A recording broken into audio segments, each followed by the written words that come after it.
وعلى آله وصحبه أجمعين. Assalamu alaikum wa rahmatullahi wa barakatuhu. Bienvenue à chacun et à chacune à ce dixième échange et débat. Aujourd'hui, on a l'honneur de recevoir le professeur Vincent Suleiman avec nous, Inch'Allah, donc pour la thématique que j'ai oublié. C'est voilà, dangerosité du pseudo-réformisme, Inch'Allah. Donc peut-être juste avant de débuter, on va lui laisser introduire et nous présenter son parcours. Inch'Allah, il est notamment donc, passé par l'USH de Château-Chinon. Et ici, on est pas mal à avoir étudié là-bas ou étudions actuellement là-bas. Barakallahu fik, professeur, d'avoir accepté en tout cas l'invitation. Je vous laisse la parole. وفيك بارك الله الحمد لله رب العالمين والصلاة والسلام على أشرف المرسلين سيدنا محمد وعلى آله وصحبه أجمعين ومن تبعهم بإحسان إلى يوم الدين رب اشرح لي صدري ويسر لي أمري واحلل عقدة من لساني يفقه قولي. Alors déjà je vais apporter une rectification. Je ne suis pas votre professeur, hein. Surtout un groupe des étudiants de l'USH de Château-Chinon. Je ne suis pas votre professeur. On est tous des étudiants. Je suis un étudiant comme vous et certainement que ce que je vais dire ce soir, je vais rien vous apprendre. Je ne suis pas du tout, certainement pas le plus savant de nous tous. Mais bon, ça fera office de rappel et un rappel pour moi en premier parce que le rappel profite aux croyants. Alors mon parcours, je me suis converti à l'islam il y a 20 ans de ça. Quelques années après, j'ai commencé à étudier dans un institut qui s'appelait le CERCI à l'époque, à Saint-Denis, qui s'appelle Usuluddin maintenant. Donc, c'était des cours une fois par semaine en français pour voilà, des cours un peu légers, mais pour connaître un petit peu mieux. Et ensuite, j'ai fait 5 ans là-bas. Ensuite, j'ai voulu partir étudier de façon intensive. Donc, je suis parti à l'île de la Réunion, au Darul Uloum Ashrafiyya. Peut-être que certains d'entre vous le connaissent. C'est l'institut de Cheikh Anas Lala du site Maison de l'Islam. Et donc là-bas, évidemment, c'était différent. C'était des études intensives, hein, chaque jour, plusieurs heures par jour. Je suis resté là-bas 4 ans. Normalement, c'était un cursus de 7 ans, mais je n'ai pas pu rester les 7 ans. Il a fallu que je rentre en France. Donc, je suis revenu en France, mais je ne voulais pas abandonner mon cursus. Et surtout, j'étais parti avec l'objectif de faire 7 ans. Donc, j'ai continué à l'IESH de Château-Chinon. Donc, je suis passé de l'île de la Réunion à Château-Chinon. Ça a été une transition particulière, mais voilà. Donc, j'ai fait la première année de Sharia à Château-Chinon. Et ensuite, il a fallu que je rentre sur la région parisienne. Donc, j'ai fait la deuxième année de Sharia à l'IESH de Paris. J'ai eu un parcours un petit peu pas tout droit, quoi.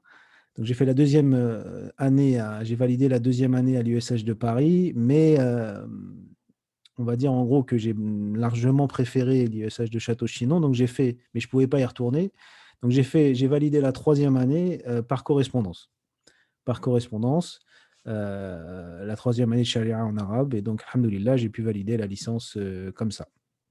Voilà, c'est ça mon parcours. Et ensuite, ensuite j'ai enseigné, dès mon retour en région parisienne, j'ai commencé à enseigner à l'institut où j'avais commencé, au Usuluddin. Et voilà, et aujourd'hui, je continue. Et puis, j'enseigne aussi dans un institut en ligne qui s'appelle le Palmier.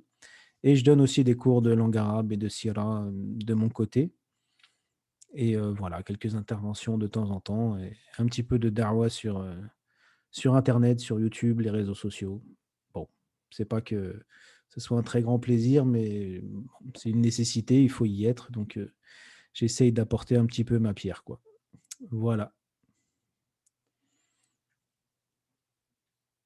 Je sais pas si je devais enchaîner directement ou. Barakallahu fik, oui, pour cette présentation. Je te laisse la parole, Inch'Allah, donc pour aborder le sujet.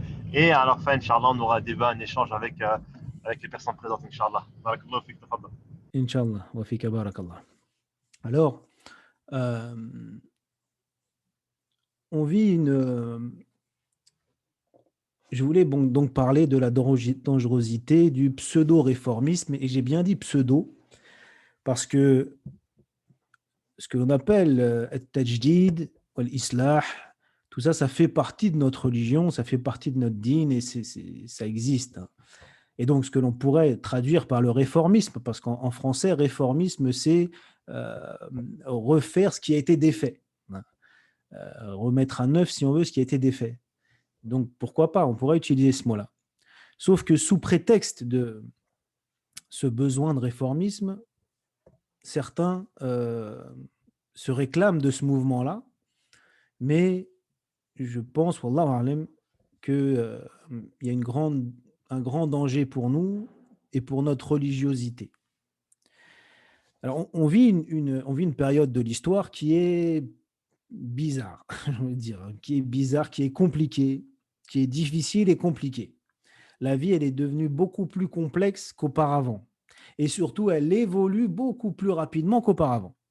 Durant des siècles, jusqu'à l'époque moderne, là, les choses évoluaient lentement. C'est-à-dire que un fils avait la vie de son père, pas la vie à vieillesse, hein, la vie. Il vivait la même vie, à peu de choses près que son père. La fille vivait la même vie, à peu de choses près que sa mère.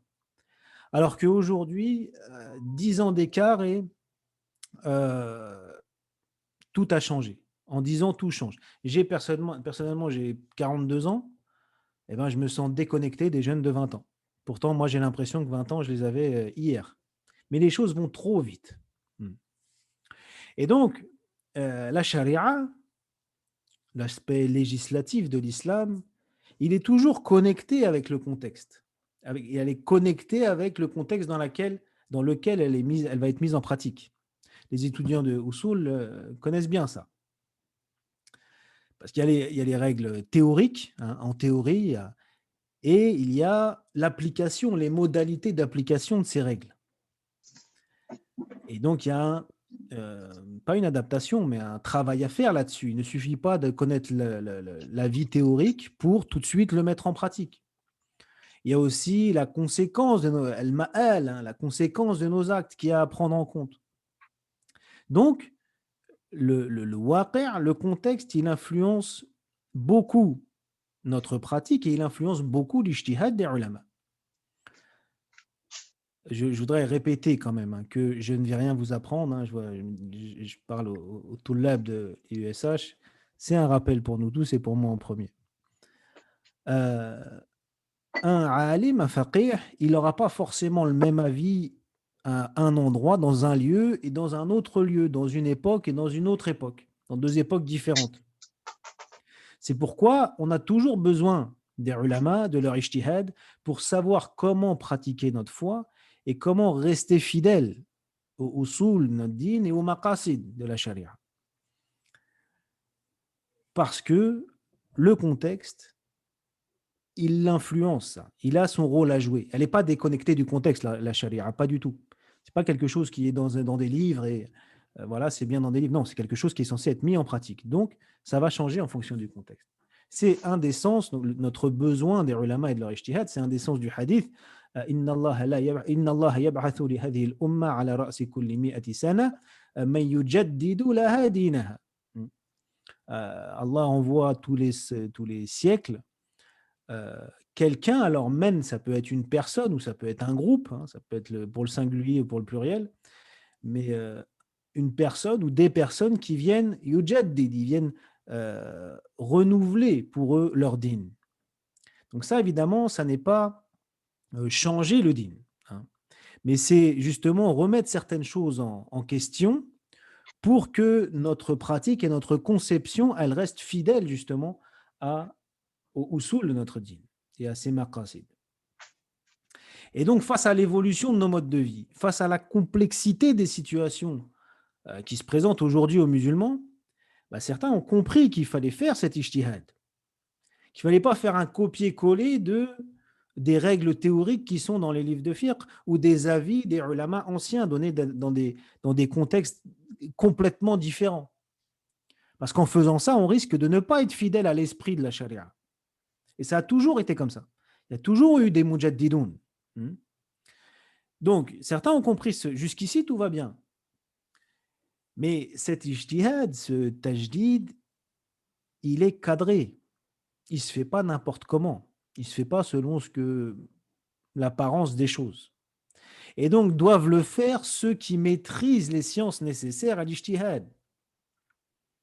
Car autant faire un copier-coller des avis anciens, ça peut nous conduire à dénaturer l'islam, mais prétendre à l'ijtihad sans en respecter les règles, ça amène à inventer une nouvelle religion. Ça amène à inventer, à prendre dans l'islam ce qu'on veut et de faire une autre, comment on appelle ça quand on prend un patchwork. Ça devient une nouvelle religion. On prend certains aspects de l'islam et on en délaisse certains. Parce que si on sort de ces règles, et là on peut tomber du coup sous le coup, sous le coup du reproche qu'Allah fait aux Banu Israël lorsqu'il leur dit Afatu'minuna bi ba'dil kitabi wa takfuruna bi ba'd. Est-ce que vous croyez dans une partie du livre et vous délaissez une autre partie? Et la menace, elle est grave. Parce qu'Allah nous dit فَمَا جَزَاءُ مَنْ يَفْعَلُ ذَلِكَ مِنْكُمْ إِلَّا خِزْيٌ فِي الْحَيَاةِ الدُّنْيَا وَيَوْمَ الْقِيَامَةِ يُرَدُّونَ إِلَى أَشَدِّ الْعَذَابِ وَمَا اللَّهُ بِغَافِلٍ عَمَّا تَعْمَلُونَ. Donc la rétribution de ceux qui font ça, c'est-à-dire ils prennent ce qu'ils veulent du livre et ils délaissent ce qu'ils veulent, ceux qui font ça, leur rétribution, c'est l'humiliation dans la vie de ce bas monde. Et le jour du jugement, ils seront renvoyés vers un châtiment terrible. Et Allah n'est pas inattentif à ce que vous faites. Parce que l'islam, c'est la religion d'Allah subhanahu wa ta'ala. Elle appartient à personne. Et donc, on n'en fait pas ce qu'on veut. Et l'ijtihad, c'est quoi? Ça n'est que chercher à savoir ce qu'Allah veut de nous dans un contexte donné. Et pour cela,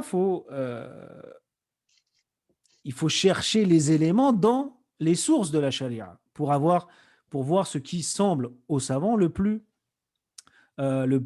en adéquation avec la charia.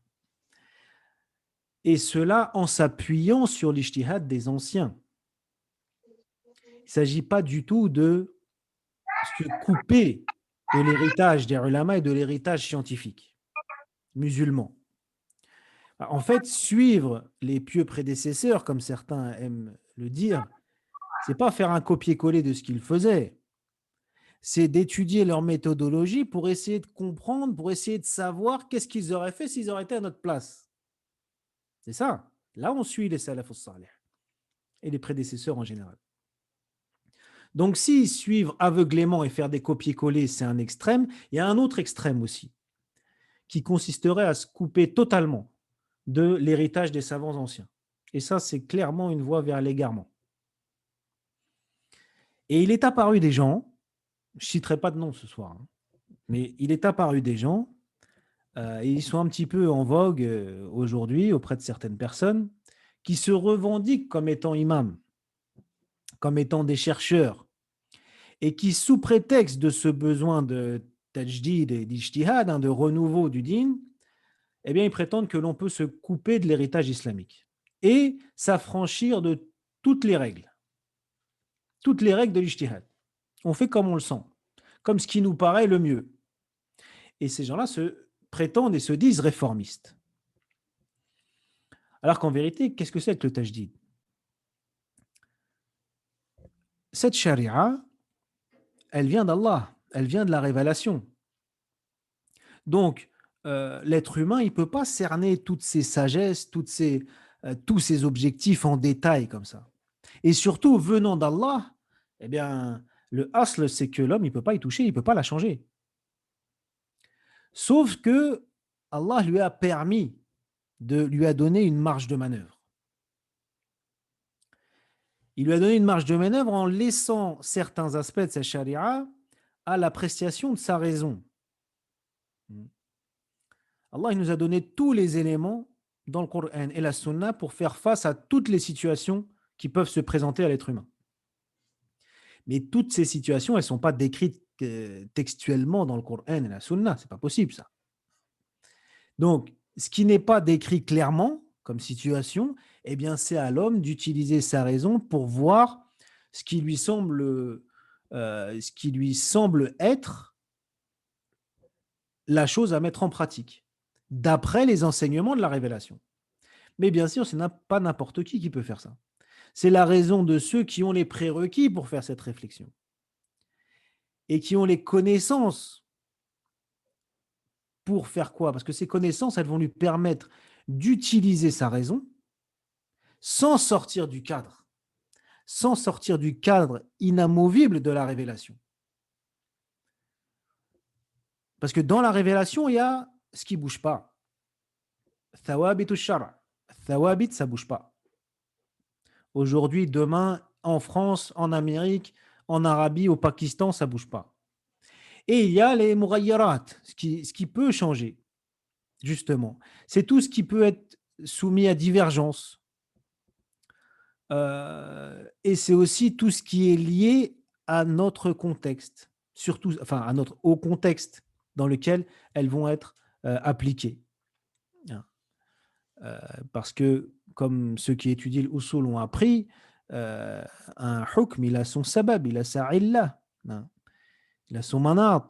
Eh bien, ça, c'est bien de le savoir. Maintenant, est-ce que le manat, il se trouve dans le contexte dans lequel la règle va être pratiquée? Ça, donc c'est tahqiq ou le manat, ça va donner, comment dire, ça va engendrer beaucoup de divergences et beaucoup de. Donc ça peut changer et ça va changer d'un contexte à un autre, puisque c'est directement lié au contexte. Alors que les thawabit, ce qui ne change pas, pour que ça change, il faudra une nouvelle révélation. Il faudrait qu'il y ait une nouvelle révélation qui vienne abroger la révélation de Mohammed sallallahu alayhi wa sallam. Mais sauf qu'on sait bien sûr qu'il n'y en aura pas, que la dernière des révélations, c'est celle de notre prophète sallallahu alayhi wa sallam, et qu'il n'y en aura pas d'autres, donc ça ne changera jamais. Et les changer, c'est dénaturer l'islam, c'est innover une nouvelle religion. Et donc, évidemment, cet ijtihad, ce tajdid, il va être réservé à ceux qui ont les connaissances pour faire la différence entre ce qui peut changer et ce qui ne peut pas changer. Et ce qui peut changer, comment et en fonction de quoi il peut changer. Et si on s'affranchit de ces règles-là, de ces dawabit, si on ne les prend pas en compte, eh bien, on sort du cadre de l'islam. Parce qu'en fait, ces règles-là, ces règles de l'ijtihad, qui sont usul al-fiqh, simplement, qui sont usul al-fiqh. Les ulama, l'imam al-Shafi'i en premier lieu, même s'il y a une divergence, certains disent que c'est Abu Yusuf, les Ahnaf, peu importe. Mais les grands usuliyoun, Al-Juwayni, Al-Baqillani, Al-Ghazali, etc., ils avaient une vision globale de la charia. Et donc, ils en ont déduit des règles qui permettent de rester dans le cadre de la charia. Parce qu'en vérité, enfreindre ces règles, c'est occulter certains versets ou certains hadiths. Ou alors, ça amène à tomber dans des incohérences et rendre la religion incohérente. Par exemple, un exemple simple pour comprendre ce que je veux dire. Si quelqu'un dit, quand Allah utilise l'impératif, al-amr, pour nous demander de faire quelque chose, ça veut dire que c'est une obligation. Pourquoi? Parce que c'est vrai que c'est ce que l'on comprend dans Al-Loura, le amr, l'impératif, ça semble être une obligation. Aqimus salah, c'est faites la prière, c'est pas, même si dans la langue, si un patron il dit à son employé ou un père à son fils, il lui dit fais ça, il va pas comprendre, ouais, je peux le faire, mais je peux ne pas le faire aussi. Non, c'est que je dois le faire. Donc moi, le grand mujtahid de YouTube, eh bien, je fais l'ijtihad et à chaque fois que Allah utilise l'amr, je considère que c'est une obligation. Oui, mais Allah il dit aussi wa idha halaltum fastadu. Lorsque vous sortez de l'état d'ihram, alors chassez. Fastadu, chassez, c'est du amr. Donc quoi, alors on va ajouter une nouvelle obligation dans le hajj ou la umrah, quand on sort de l'état d'ihram, il faut aller chasser. Allah il a utilisé le amr. Ben oui, mais là, on voit bien qu'il y aura une incohérence. Lorsque Allah nous dit وَإِذَا قُضِيَتِ الصَّلَاةِ فَانْتَشِرُوا فِي الْأَرْضِ, lorsque la prière là ici de Jumu'ah est terminée, alors dispersez-vous sur terre. Donc celui qui voudrait rester un peu à la mosquée après Salatul Jumu'ah, c'est interdit. Ben non, on voit bien. Et donc les mujtahidoun, comme ils avaient connaissance globale, ils ont déduit des règles que non, le amr, effectivement, euh, à la base, ça exprime l'obligation, mais il y a certains cas où non. Et ils vont tirer des règles. Par exemple, ce cas-là, non, ça n'implique pas l'obligation. Et c'est quoi ce cas-là? Bah, par exemple, c'est quand c'est suite à un interdit. Ça exprime l'autorisation. Bon. Euh, mais celui qui n'aurait pas cette connaissance globale et qui fait ses règles à lui, eh bien, c'est comme s'il occulte ces versets-là. Ces autres versets qui ne sont pas cohérents avec sa règle à lui. Vous comprenez? Donc, c'est indispensable d'avoir ces règles-là pour pouvoir faire cet ijtihad. C'est ces règles-là qui vont faire de la révélation un tout harmonieux et cohérent.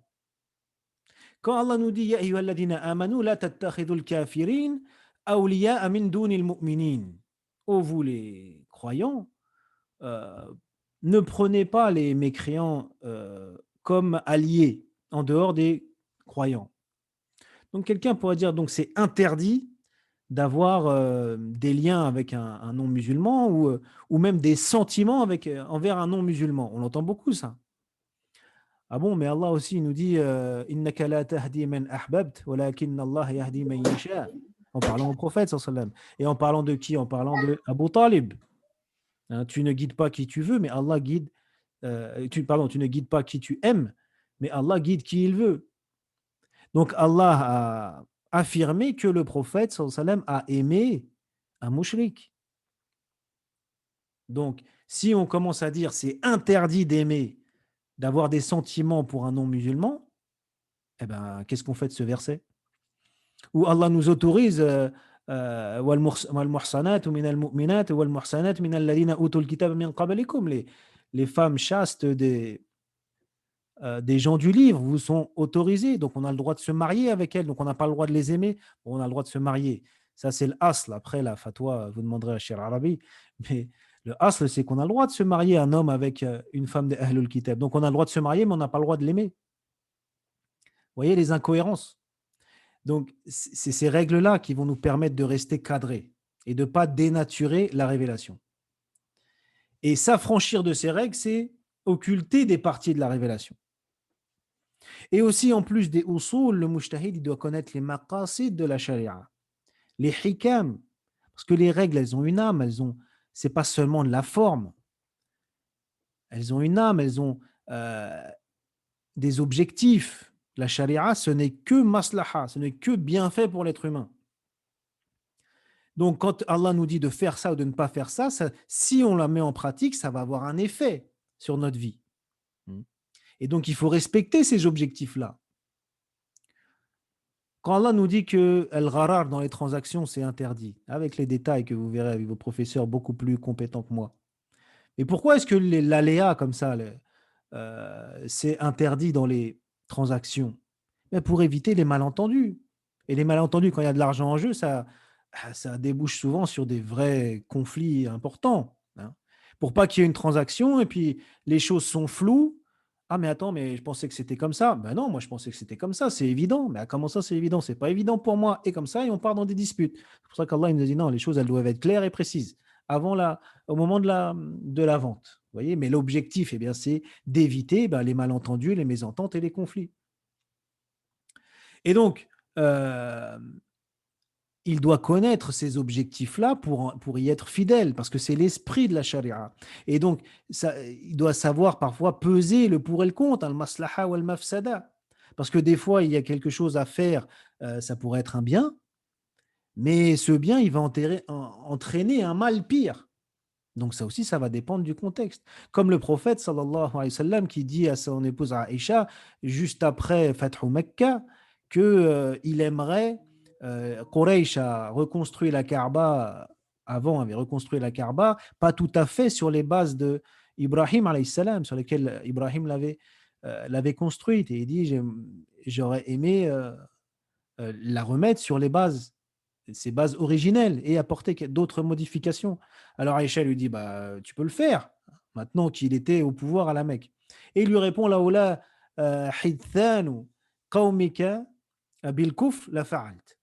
Si ton peuple n'était pas si récent enfin, si ça faisait plus longtemps qu'ils s'étaient détachés du koufr, c'est encore trop récent, ils sont fraîchement convertis. Et donc les Arabes qui étaient élevés, qui baignaient dans la vénération de la Kaaba, même avant l'islam, hein, ils mettaient des idoles dedans, mais ils la vénéraient quand même. Et donc, après tout ce qui s'est passé durant toutes ces années de conflits, de guerres entre les musulmans et Quraysh, si ça y est, enfin les Quraysh acceptent l'islam, ou en tout cas acceptent l'autorité de Mohammed sallallahu alayhi wa sallam, et si la première chose qu'il fait arriver au pouvoir, c'est détruire la Kaaba pour la construire, ils ne vont pas comprendre. Ils ne vont pas comprendre. Il a eu peur, en tout cas, qu'ils ne comprennent pas. Donc, il voyait un bien à faire, mais il a vu que ça pouvait entraîner un mal pire. C'est que Quraysh, après tout ça, eh ben, ils ont accepté l'islam, ils le rejettent. Donc, il ne l'a pas fait. Hein.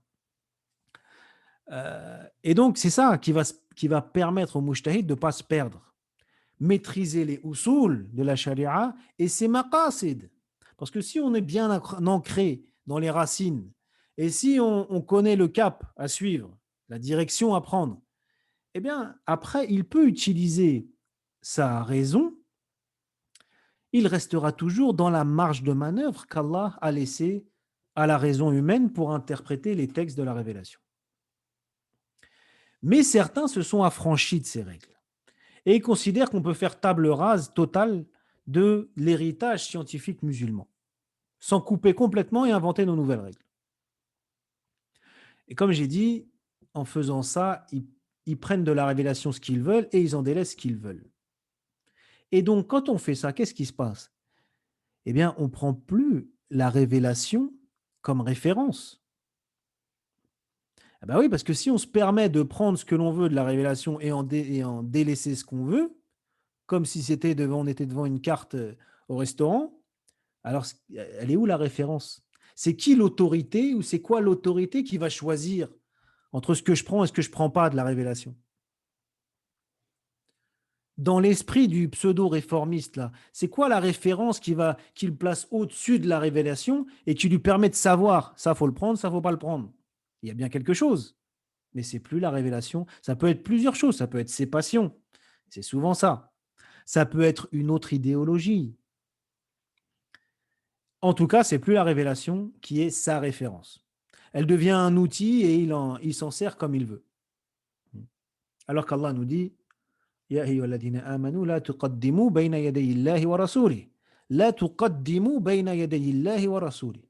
Ne passe pas devant, ô vous qui croyez, ne passez pas devant Allah et son prophète. Ça veut dire quoi, ne passez pas devant? Ibn Abbas, radiallahu anhuma, il interprète, il explique ce verset en disant que c'est la taqul ma yukhalifu al-kitab wa sunnah. Ne dit pas ce qui contredit le livre et la sunna. C'est-à-dire, n'adopte pas des opinions, des concepts qui sont contraires aux enseignements du kitab. Parce que le livre et la sunna, c'est ça la référence. C'est ça la référence, placée au-dessus de tout le reste. Et il est important de savoir, en tout cas, on le sait un peu tous, mais d'être bien conscient, qu'on vit aujourd'hui une guerre idéologique. La véritable guerre, c'est celle-là, la guerre idéologique. Ce qu'on appelle mondialisation, en vérité, c'est l'occidentalisation du monde. Occidentalisation dans son sens idéologique, pas géographique. C'est-à-dire qu'on peut être un occidental à la Mecque et être un musulman, c'est-à-dire avoir un logiciel occidental à la Mecque et être un musulman avec un logiciel musulman à New York. Ce n'est plus une question de géographie maintenant, c'est une question d'idéologie. Et donc, ce système de valeurs qui veut s'imposer au monde, il est extraordinairement capable d'absorber tous les autres systèmes de valeurs pour les modeler dans son moule. Il les récupère, il les vide de leur substance et il les ressort sous une forme juste d'apparence, de coquille vide, et desquelles il va pouvoir en profiter. Un peu comme l'image de Che Guevara. Che Guevara, c'était un véritable révolutionnaire. Il était véritablement anti-système. Bah, regardez, son image, c'est devenu un pur produit marketing. Voilà, ils ont récupéré ça. Et ce système, il peut, subhanallah, presque tout récupérer. Et donc, ces pseudo-réformistes qui nous concernent aujourd'hui, ils s'affranchissent des règles de l'ijtihad pour justement adapter l'islam à cette idéologie matérialiste occidentale. Parce que ces règles de usul al-fiqh et de maqasid al-sharia, elles sont, subhanallah, elles sont extraordinaires que justement, elles permettent de préserver le din. Pas moins que ça. Elles permettent de préserver le din de toute falsification et de toute dénaturation, si ça se dit. Et donc, tant qu'on reste cadré par ces règles-là, on ne peut pas faire rentrer l'islam dans un autre moule. Non. Et donc, c'est pour ça qu'ils s'affranchissent de ces règles. Il y a ce moule idéologique-là et le mode de vie qui va avec, et eux, ils taillent l'islam pour le faire rentrer dans le moule. Ils coupent ce qui dépasse pour le faire rentrer dans le moule. Et c'est ça la référence qu'ils placent au-dessus de la révélation.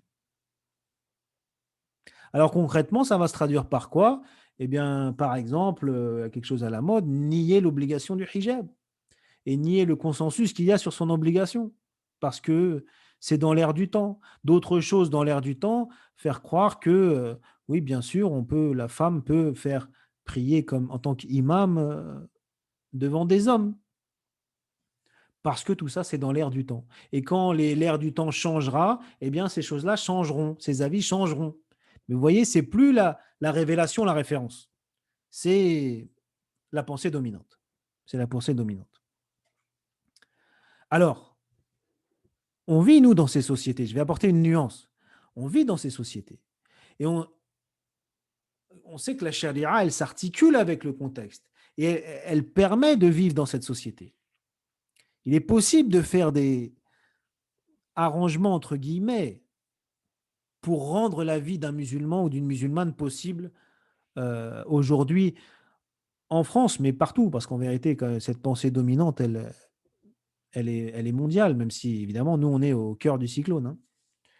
Mais la charia, elle ne nous laisse jamais sans issue comme ça. Bah non, c'est mort, il n'y a rien à faire, il n'y a aucune possibilité. Non, il y a toujours des possibilités. Elle est miraculeuse, cette charia.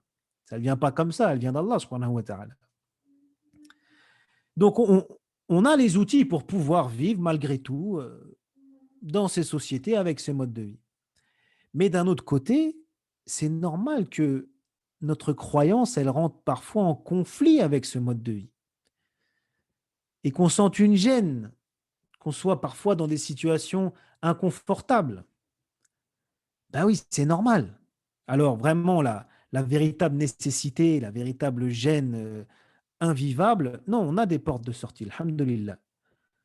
Mais que l'on ne se sente pas complètement en harmonie, en adéquation avec cette société, mais heureusement, heureusement. Je veux dire, le musulman ou la musulmane qui dit non, moi, je suis en parfaite harmonie, je suis complètement épanoui en tant que musulman, en tant que musulmane dans cette société, il n'y a aucun problème. Ah bah, faut qu'il se pose des questions sur son islam.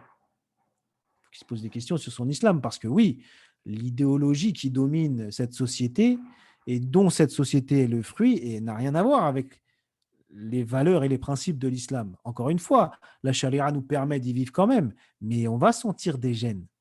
Hein, et comme le prophète sallam nous a dit, Bada al-islamu ghariban wa sayaudu ghariban fatuba lil ghuraba. Donc, heureusement qu'on se sent un petit peu étranger dans cette société. Et en plus, quand on voit la réalité de cette société, alhamdoulilah, on doit se sentir étranger quelque part, même si on peut y vivre.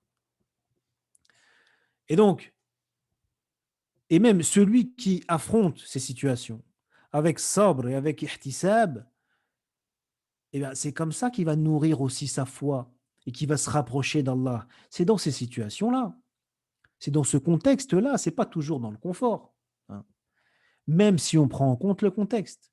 Oui, le prophète sallallahu alayhi wa sallam n'a pas agi de la même façon à l'époque mécoise et à l'époque médinoise. Oui, le prophète sallallahu alayhi wa sallam, il a toujours pris en compte les rapports de force, etc., dans sa façon d'agir. Il savait faire des concessions pour servir un objectif supérieur, etc., bien sûr. Mais quand Quraysh lui a proposé de négocier, bon, bah, on adore Allah pendant une période, Allah uniquement pendant une période, et on adore Allah avec les associés, avec les idoles pendant une période, là, qu'est-ce qui s'est passé? Là, non, là, il n'y a pas de transige. Là, c'est une ligne rouge. Et Allah a révélé Suratul Kafirun, qui finit lakum dinukum waliyadin. Non, là, on ne peut pas s'adapter complètement. Vous voyez, il y a des limites à tout ça. Il y a des lignes rouges à ne pas dépasser. Et vous savez, cette tentative de vider l'islam de sa substance et de dénaturer les sources de l'islam, elle n'est pas nouvelle. Elle n'est pas nouvelle. Elle date déjà de l'époque du mouvement Batiniya. Le mouvement Batiniya qui interprétait les mots du Coran comme il le voulait. C'est-à-dire sans aucune référence à la langue arabe, etc. Quand on comprend un mot autrement que son sens apparent, il faut un dalil. Il faut au moins que la langue arabe accepte ça, tolère ça. Eux, non. Un mot comme ça, ils lui donnaient le sens qu'ils voulaient pour servir leur madhab, sans aucun dalil. Il y a le mouvement plus récent de Mohamed Harkoun, qui prétendait que les prescriptions coraniques dans leur forme, elles étaient valables pour l'époque du prophète, sallallahu alayhi wa sallam. Mais plus maintenant. Maintenant, ça a changé. Alors, si maintenant ça a changé, c'est quoi, encore une fois, c'est quoi l'autorité? C'est quoi la référence? Si c'est plus la révélation. En fait, son discours, c'était on garde le fond, mais on délaisse la forme. Mais pour savoir c'est quoi la forme, alors, ça va être quoi la référence? Ah, bah, ça va être d'autres idéologies. Ou ça va être les passions d'autres gens. Donc, par exemple, non, le hijab n'est pas obligatoire, c'est la pudeur qui compte. Si quelqu'un il est pudique, bon, bah, si une femme elle est pudique, elle n'a pas besoin de porter le hijab. Vous voyez, on enlève la forme et on prétend garder le fond.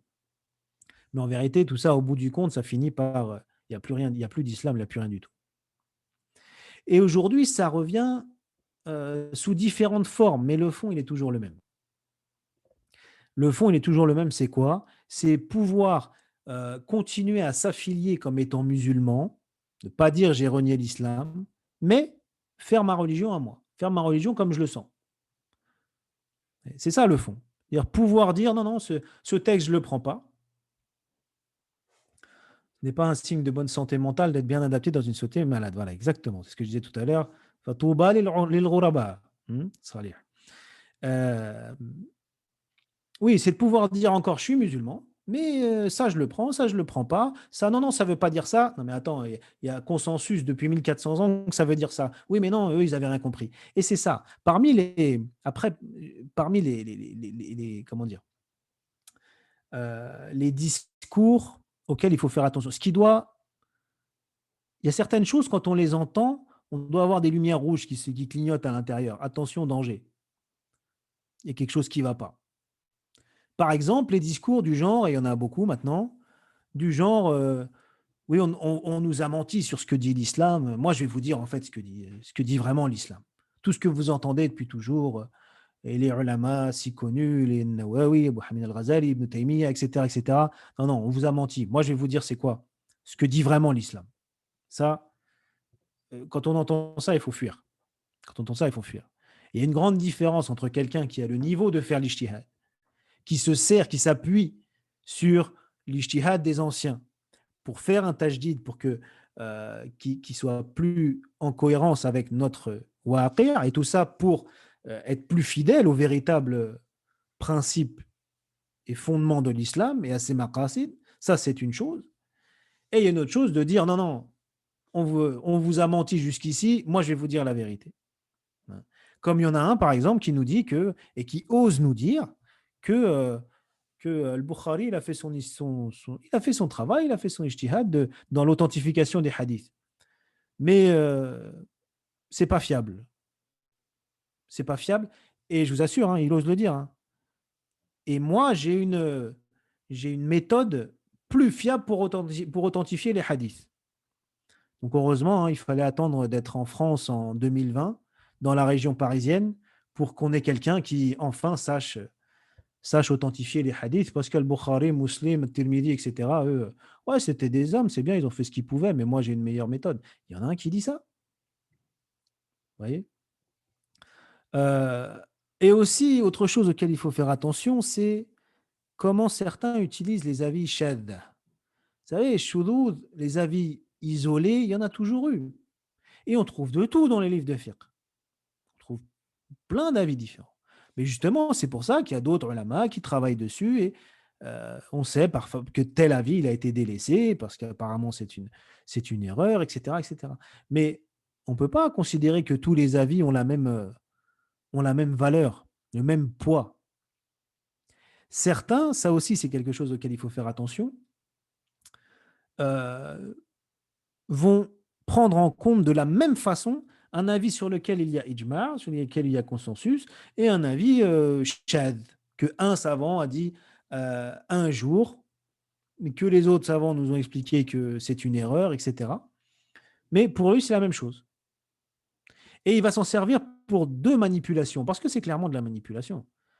Il va les utiliser, ces avis-là, pour deux choses. Première chose, quand lui, il va sortir un avis farfelu, on va dire, il va dire, ah bah, je ne suis pas le premier à l'avoir dit. Vous voyez, un tel, il l'a dit. At-Tabari a dit que, était d'avis que la femme, elle peut prier, elle peut être imam. Il va dire, oui, c'est pas moi qui l'ai inventé. Oui, sauf que c'est pas comme ça. On peut trouver de tout dans les livres de fiqh. Euh, bon, même chez les compagnons, il y a des avis qu'on ne peut pas suivre comme ça. Première manipulation. Et deuxième manipulation, il va prendre des avis choquants que l'on peut trouver dans les livres de fiqh. Pour dire quoi? Pour dire, regardez ce qu'ils disent. Donc, on ne peut pas se reposer sur eux, on ne peut pas leur faire confiance. Il faut, et c'est là, il s'en sert pour se couper de l'héritage. En montrant, regardez, par exemple, il y a un avis que l'on trouve dans le madhab shafi'i, dans certains, comme quoi, la fille de zina, quand quelqu'un il a eu une fille d'un couple illégitime en faisant la fornication, eh bien, étant donné que la fille n'est pas affiliée à son père, il peut plus tard se marier avec elle. Cet avis, on peut le trouver. Ibn al-Qayyim al-Jawziyya dans I'lam al-Muwaqqi'in, il a expliqué qu'en fait l'imam al-Shafi'i, il disait pas toujours ça c'est haram. Et souvent, il ne disait pas parce que c'est lourd de dire c'est haram. Mais justement, ces montagnes-là, ces éminences-là, ils savaient la gravité de dire c'est haram, quelque chose est halal ou haram. Et donc souvent, au lieu de dire c'est haram, il disait j'aime pas ça, il faut éviter ça. Mais les étudiants, ils savaient que ça voulait dire le shir, ils pensent que c'est haram. Mais parfois, ça induit en erreur. Bref, on peut trouver ce genre d'avis. Eh bien, ils vont sortir ce genre d'avis et dire, vous voyez ce qu'ils disent pour décrédibiliser le fiqh. Alors que, subhanallah, c'est juste de la malhonnêteté intellectuelle. Bon, ça fait déjà 45 minutes, on m'avait dit 45 minutes que je parle. En tout cas, en conclusion, je voudrais te dire que euh, on est encore, et comme toujours, c'est toujours les mêmes choses qui reviennent, on est face à deux extrêmes. Et comme toujours, l'islam, il est au juste milieu. Dans tous les cas, vous prenez toujours deux extrêmes, vous prenez la vie qui est au milieu, c'est la vie de l'islam. En caricaturant et en simplifiant, on peut dire ça. Donc on est face à deux extrêmes. Ceux qui disent non, on touche à rien, on prend les livres de fiqh, voilà, on a un problème, une problématique qui se présente à nous, on prend Khalil, on prend les références dans les autres madhahib, l'avis théorique, l'avis qui est dit, et on applique sans tenir compte du contexte. Ça, évidemment, c'est pas comme ça le fiqh. C'est pas comme ça le fiqh. Et ça n'a jamais été comme ça. Et les grands fuqaha, les grands usuliyoun, ils n'ont jamais été comme ça. Voilà, on applique comme ça un avis, même si c'est véritablement l'avis d'un madhab. Mais ça, c'est du ta'lim, c'est pas de la fatwa. La fatwa, il y a encore un autre travail à faire. Donc, il faudrait aucune prise en compte du contexte et que tout est dans les livres de fiqh. On prend un livre de fiqh il y a 1000 ans et on applique comme on était il y a 1000 ans. Ça, c'est un extrême. Mais il y a un autre extrême qui est de se dire, bon, bah, il faut un tajdid, les choses, elles ont changé, donc maintenant, on s'affranchit de toutes les règles, je prends le Coran, je prends les hadiths, et je prends ce que je veux dedans, et je délaisse ce que je veux, et je fais dire au texte ce que je veux aussi, pour être plus en conformité avec notre contexte, d'après ce que moi, il m'apparaît. Alors que ce sont des gens qui n'ont pas le niveau, qui sont loin d'avoir le niveau de pouvoir faire l'ijtihad, parce que je vous rappelle que l'ijtihad, ce n'est pas n'importe qui peut le faire. Ce n'est pas n'importe quel talib al-ilm qui peut se mettre à faire l'ijtihad. Hein, ce sont Bon, il y a différents maratib dans les niveaux des ulama, mais l'ijtihad, c'est pas rien, c'est quelque chose, il faut beaucoup de sciences, maîtriser beaucoup de sciences différentes. Et d'ailleurs, aujourd'hui, c'est souvent des majami' de fiqh, souvent des colloques, enfin ces cours de séminaire, des plusieurs ulama qui réfléchissent ensemble. C'est rarement maintenant un alim qui prend tout seul la décision, tellement la vie est devenue complexe. C'est plus comme avant, tellement les choses, la vie est devenue complexe et évolue tellement vite. Et on demande à Allah qu'il nous préserve et qu'il nous fasse voir le vrai et différencier le vrai et le faux. Wa akhiru da'wana alhamdulillahi rabbil alamin. Voilà, comme professeur, pour cette belle intervention. C'est une intervention, un discours qu'on entend rarement. Malheureusement, on a ce courant de pensée qui est fort présent dans la communauté et surtout dans le milieu estudiantin qui plaît beaucoup, qui plaît beaucoup. Et alhamdoulilah, heureusement qu'on a des personnes comme vous qui viennent et qui viennent avec des arguments pour contrecarrer un peu ce discours très dangereux pour la foi du musulman. On va lancer les questions, Inch'Allah. Donc, en attendant que vous préparez vos questions, moi j'en ai une, Inch'Allah, pour ouvrir. Euh, Aujourd'hui, euh, là, on parle beaucoup des sociologues, des anthropologues qui ont une lecture un peu anthropologique du texte, vont nous dire que, en fait, l'islam est basé sur le usul. Et eux vont nous dire que le usul, c'est une production humaine. Et notamment, vous l'avez cité tout à l'heure, hein, avec Shafi'i, qui est notamment une des personnes qui est à l'origine donc, des Usul. Et on va dire, vu que c'est une production humaine et que l'homme est sujet à erreur, est-ce qu'à un moment donné, Shafi'i n'aurait pas fait certaines erreurs dans le Usul? Voilà, donc c'est vraiment un argument qui revient souvent chez eux. Donc comment peut-être répondre à cette question? Et c'est simple. Alors déjà, l'imam Shafi'i, radiallahu anhu, euh, il n'était pas un prophète. Qu'il ait pu faire ça et là des erreurs, c'est pas impossible, évidemment. Mais si on prend son ijtihad globalement, il est clairement, évidemment, correct. Mais tout simplement quoi? Parce que ça part, vous voyez, ça part d'un asl qui est faux.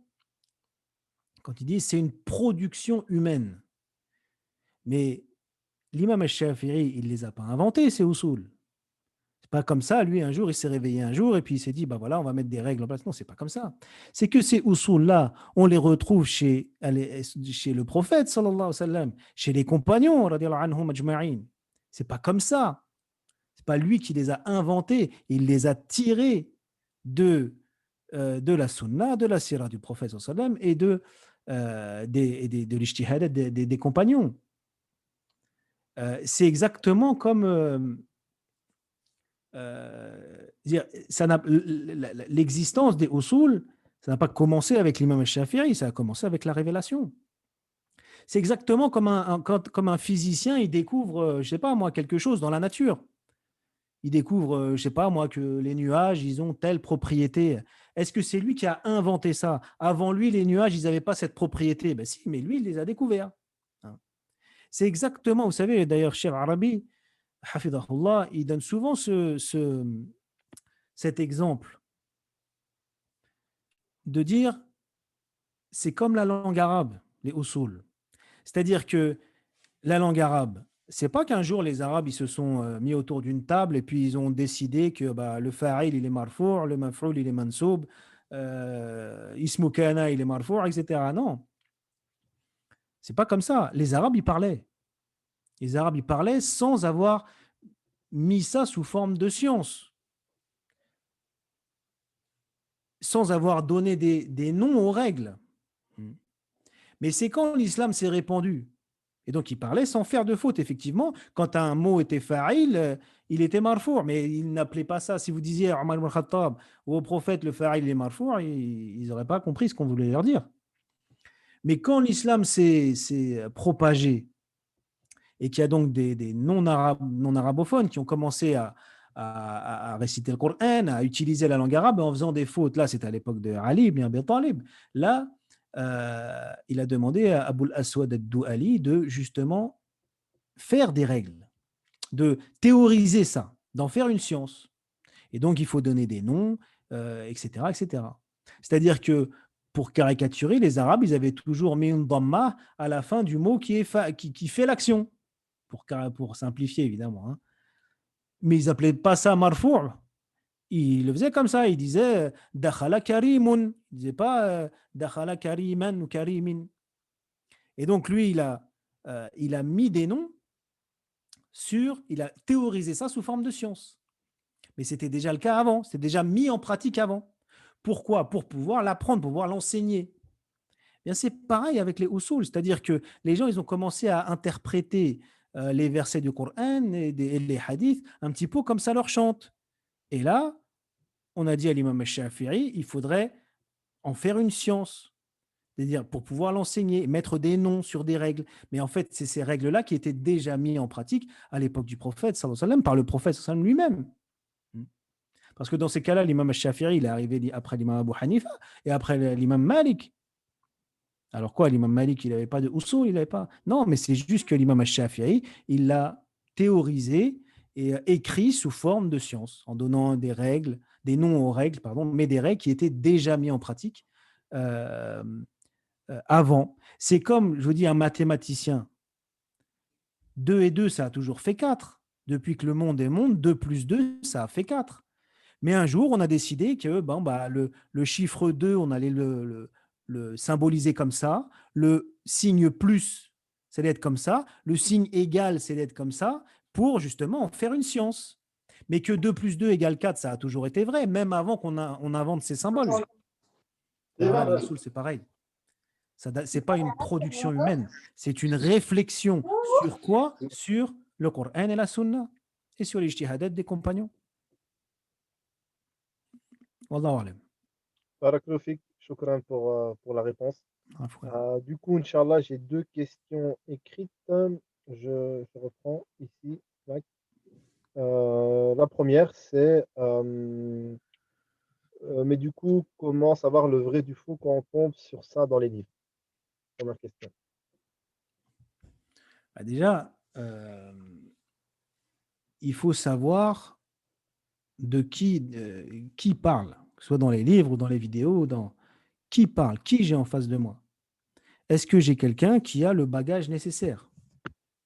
Et le bagage nécessaire, il ne s'acquiert pas tout seul en lisant des livres.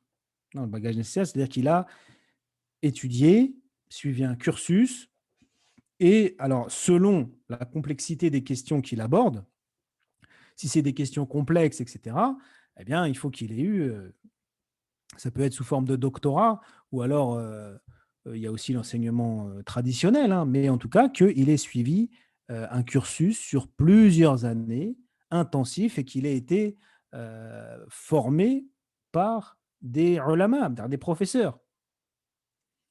C'est exactement quand vous allez chez le médecin, vous lui faites confiance. Pourquoi? Parce qu'il a un diplôme de médecin. Il a été à la fac, il a fait médecine, il est devenu docteur en médecine.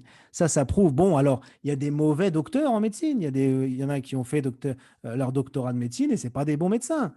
C'est comme ça. Mais quand même, ça, c'est une preuve, c'est un gage de, au moins, la personne, elle a étudié comme il faut. Imaginez si vous rentrez dans un cabinet médical et vous voulez vous soigner ou faire soigner votre enfant et que la personne, elle vous dit, ouais, moi, je n'ai pas fait médecine, je n'ai pas le diplôme, mais attention, j'ai lu plein de livres sur la médecine, hein. La médecine, c'est mon truc. Je fais autre chose à côté, mais c'est ma passion. Vous allez vous faire soigner par cette personne-là. Cette personne-là, elle aura sûrement des informations que moi, je n'ai pas, qui n'ai pas lu de livre sur la médecine, mais ça ne fait pas de lui un médecin.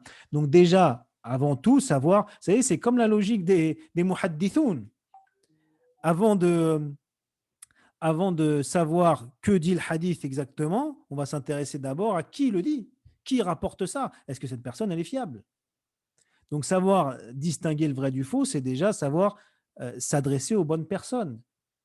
Et parfois, c'est vrai qu'en France, c'est un peu le fawda à ce niveau-là. C'est un peu, alors, c'est à ceux qui prennent la parole de ne pas dépasser leurs limites.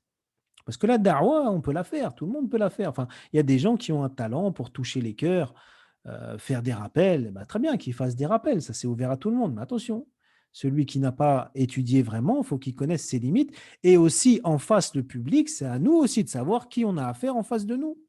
Si on a affaire à quelqu'un qui a étudié, par exemple, dans un institut où on étudie une fois par semaine, 3 ou 4 heures, le dimanche ou le samedi, une fois par semaine, même s'il a fait ça pendant 7 ans, ça ne peut pas être comparable à quelqu'un qui a fait un cursus intensif tous les jours, 8 heures par jour, pendant le même nombre d'années. On peut pas comparer. Donc, il faut savoir s'adresser aussi aux bonnes personnes. Donc, on peut profiter des rappels, même de quelqu'un qui n'a pas vraiment un cursus. Parce que ça peut voilà, faire du bien au cœur, etc., revivifier la foi. Mais attention, quand il s'agit de questions techniques, etc., il faut des gens qui aient un bagage minimum, qui soient des spécialistes. Hein. Et ensuite, comme je disais, il y a certains discours qui doivent nous alerter. Hein. Le discours, non, non, mais tout ce qu'on vous a dit, c'est faux, ou ce que disent les ulama depuis 1400 ans, ils n'ont pas bien compris, moi je vais vous expliquer. Ça, c'est pas sérieux comme discours, mais c'est pas sérieux, mais on l'entend. Hein. On l'entend.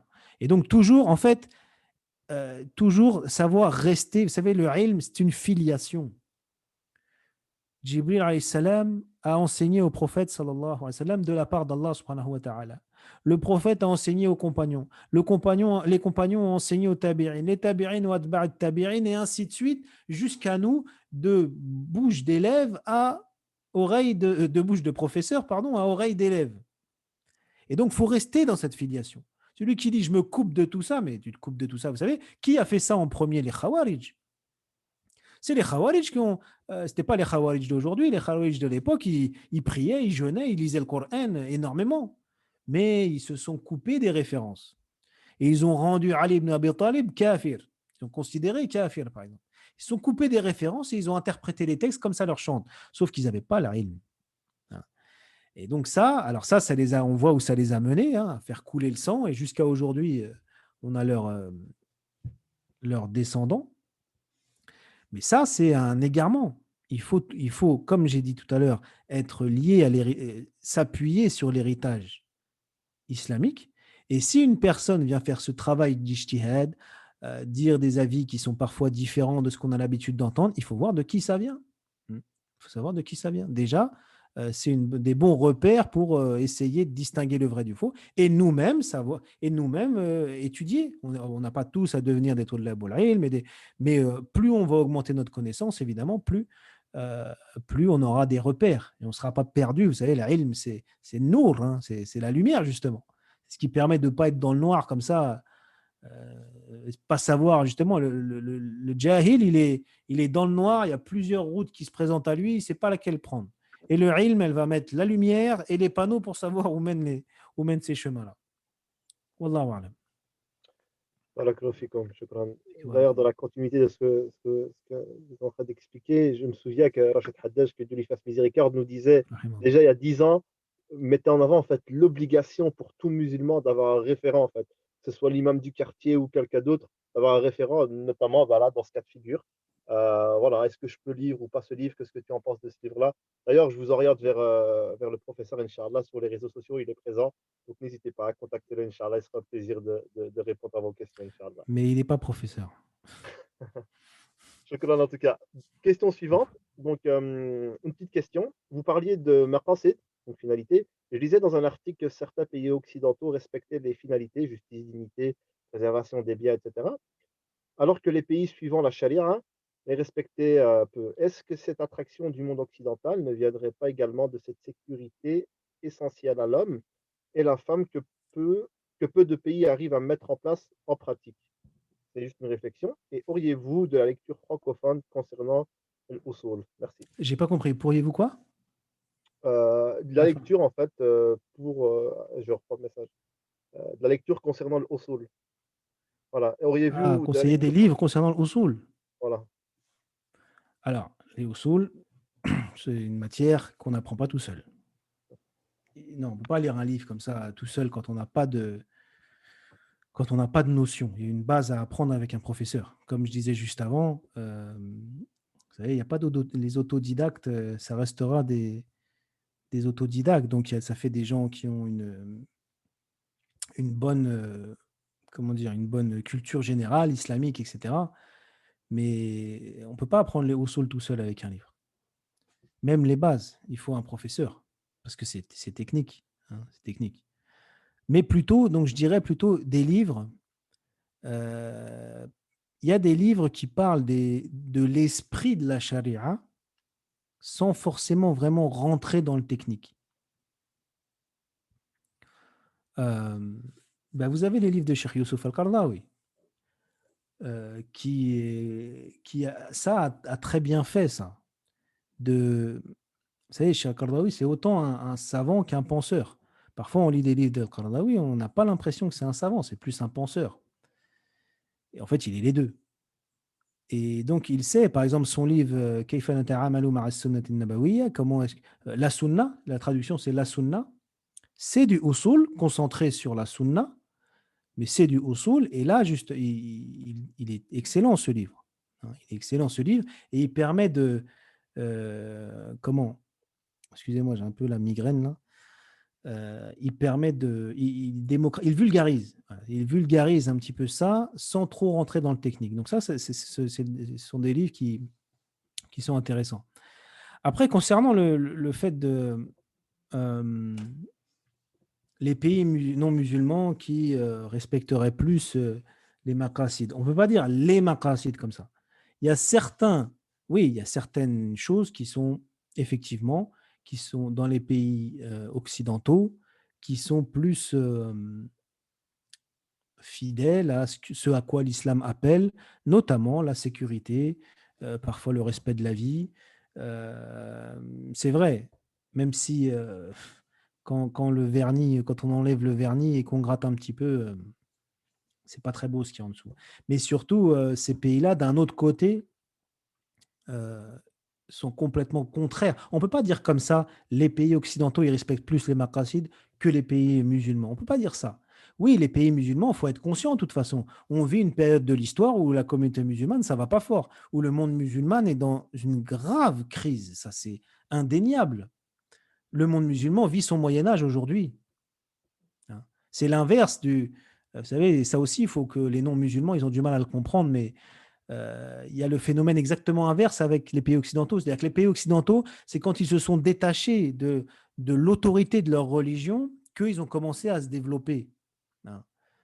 Euh, alors que les pays musulmans, c'est exactement l'inverse. C'est l'islam qui a fait du monde musulman la civilisation qu'elle a été, la civilisation tellement lumineuse.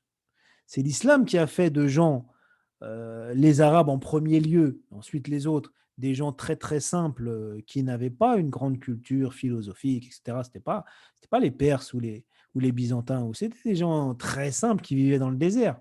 L'islam en a fait des gens qui ont bâti la plus belle des civilisations, parce que c'est la plus belle des civilisations. Évidemment, elle n'est pas arrivée en termes de progrès technique au niveau de la civilisation occidentale, mais en termes de respect de l'être humain, c'est incomparable. Euh, et c'est quand les musulmans ont commencé à délaisser leur religion que là, la décadence, elle a commencé. Et aujourd'hui, on y est, dans cette décadence. Mais donc, c'est le phénomène inverse par rapport au monde occidental. Mais ce que je disais, on ne peut pas faire non plus cette distinction-là parce que, par exemple, jusqu'à aujourd'hui, wallahu a'lam, même si ça se perd, on va trouver des choses quand même qui sont plus fidèles à l'islam dans les pays musulmans que dans les pays occidentaux. Par exemple, une certaine chaleur humaine, une certaine solidarité, une certaine humanité entre les gens. Dans les pays musulmans, pour l'instant, on ne met pas ses parents dans un mouroir à la fin de leur vie parce qu'on ne sait pas quoi en faire. Hein. Pour l'instant, ça ne s'est pas généralisé encore, même si malheureusement, je sais bien que ce genre de façade est en train de gagner tous les quatre coins du monde. Mais quand même, ce n'est pas encore euh, quelque chose de courant. Si quelqu'un n'a pas de quoi manger dans les pays musulmans, la plupart du temps, il y aura la famille qui ne va pas le délaisser. Alors qu'ici, il y a un individualisme. Quelqu'un, il peut mourir dans la rue, personne ne va se retourner. Bon, bah là, on n'est plus du tout dans les maqasid dans les pays occidentaux. Maintenant, on ne peut pas nier non plus qu'il y a certains aspects, le développement, la sécurité, certaines choses, une certaine forme de liberté parfois, mais on voit en ce moment que cette liberté dont on nous parle depuis qu'on est petit, vous voyez, elle est valable pour tout le monde, mais pas pour nous, pas pour les musulmans. Hein. Donc, quand on gratte un peu, c'est une liberté à géométrie variable et puis très orientée. Hein. Euh, Wallahu a'lam, j'ai perdu le fil un petit peu de la question. Mais voilà, dire comme ça, cette affirmation, les pays non musulmans, ils respectent plus les maqasid, non, ça dépend. Certains aspects, oui, mais dans d'autres aspects, non, pas du tout. Wallahu a'lam. Shukran, barakallahu fik. Du coup, ce soir, Inch'Allah, je vais vous envoyer les références de certains livres, en fait, Inch'Allah. Et comme l'a dit le professeur, lisez Cheikh Al-Qaradawi, lisez Cheikh Mohamed Al-Ghazali, vous allez comprendre l'islam en profondeur. Et notamment sur l'usul et le maqasid, comme disait le professeur, on est obligé d'être accompagné d'un professeur. En fait, c'est comme lire et se prendre un médicament et essayer de comprendre la notice sans le pharmacien. Oui. Et alors C'est surtout, totalement si je pas peux la me même chose. permettre, Ouais. attention, maqasid ou sharia, c'est une matière magnifique, mais attention, parce que si justement on n'a pas les bonnes bases en usul Mm. et qu'on n'est pas accompagné d'un professeur, ça peut amener à des catastrophes. On peut justement arriver à, bah, on délaisse tout ce qui est formel pour et délaisser même certains aspects de l'islam pour des soi-disant maqasid. Et donc, il faut faire attention à ça. Ça ne s'étudie pas tout seul, quoi. Hein. Ça s'étudie pas tout seul. Venez à l'USH, Château-Chinon, inscrivez-vous, Voilà, non, Inch'Allah. mais surtout, attendez, à l'IESA, je vais vous dire quelque chose. À Château-Chinon, mais vous avez un maître en la matière de usul et de maqasid et de ilm al-fatwa. Vous avez Cheikh al-Arabi, je vous dis la vérité. Euh, j'ai connu Cheikh Anas Lala à La Réunion, qui est aussi quelqu'un de très haut niveau. C'est un autre style, c'est une d'autres spécialités, mais en termes de usul al-fiqh, ilm al-fatwa, en France, c'est difficile de trouver mieux que Cheikh al-Arabi. Donc, profitez-en, surtout ceux qui sont en études de charia, profitez-en. Moi, vous savez, j'avais fait 4 ans à La Réunion et je suis arrivé à Château-Chinon et j'avais fait un peu de usul à La Réunion déjà. Mais la façon d'enseigner de Cheikh Al-Arabi, comment il rend certaines choses techniques et complexes, il les, il les rend faciles à comprendre. Et la profondeur de sa connaissance dans ces matières-là, c'est difficile de trouver ailleurs. Je dis la vérité. Et il n'a rien à envier à d'autres savants. Donc, il faut en profiter. Il faut en profiter parce que ça vous fait vraiment comprendre.